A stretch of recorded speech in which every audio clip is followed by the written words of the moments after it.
All right, I'll be going over the walk-in cooler basic troubleshooting sequence. So first thing we're going to check for is we're going to make sure our evaporator fans are on.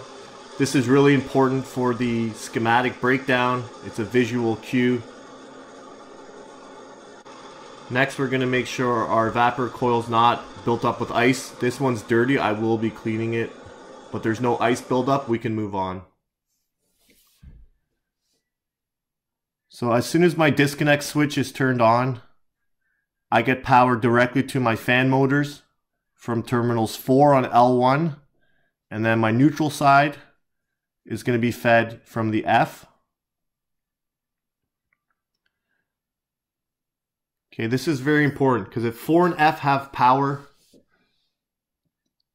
that means the rest of the circuit should be getting power. So my space thermostat should be getting power from the L1 side. My liquid line solenoid should be getting power from F, which is my neutral side. So based on that, if my evaporator fans are working, I should have power to that space thermostat if there are no broken wires.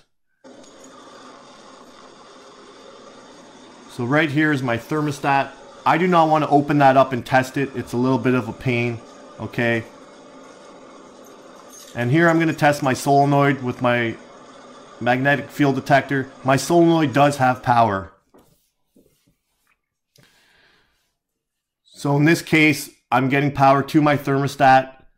That switch is in the closed position. We're calling for cooling.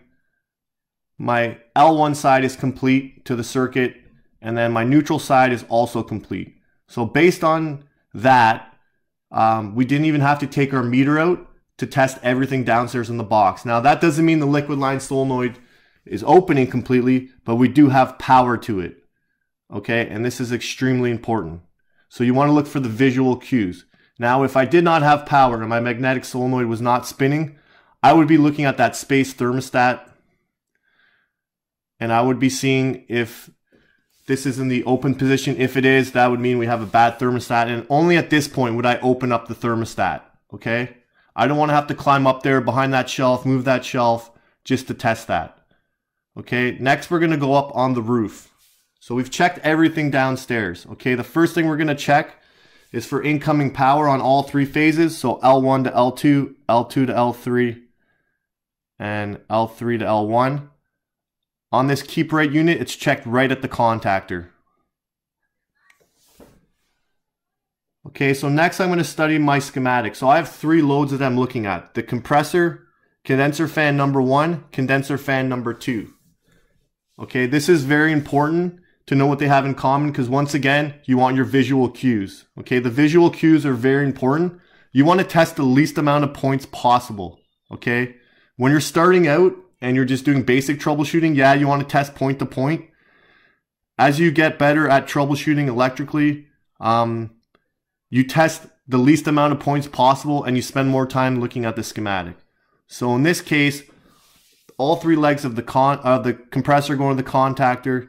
My condenser fans are also going to the contactor. Now I have a fan cycle switch in the schematic.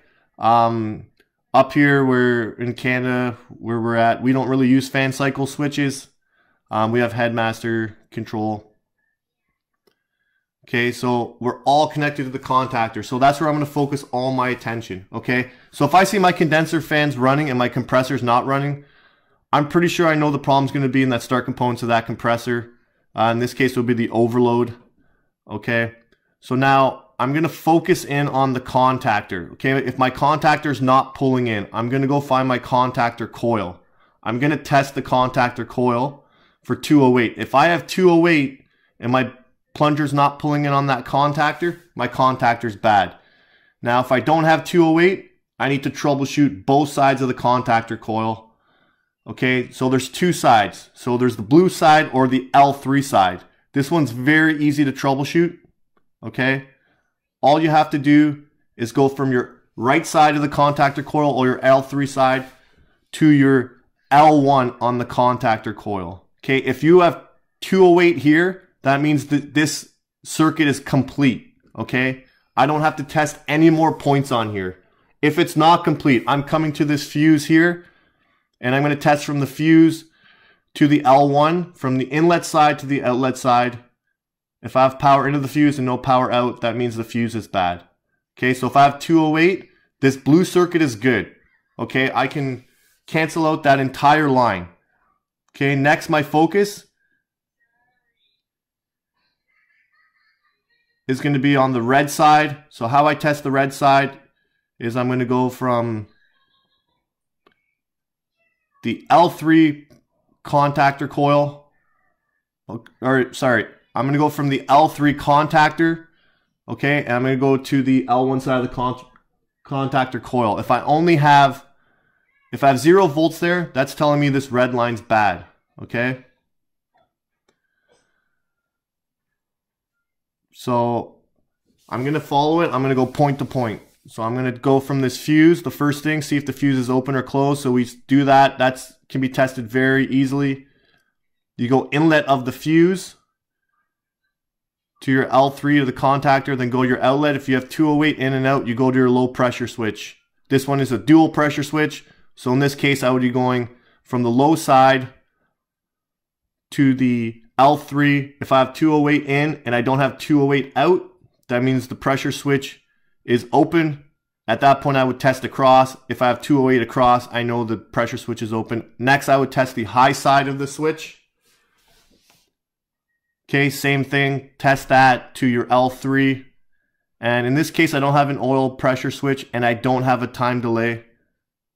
Okay, so based on that troubleshooting, my red circuit or my L1 only has 3 test points. My fuse, my low pressure switch, and my high pressure switch. So based on that, you can really eliminate the amount of components you have to test, and you can really troubleshoot efficiently.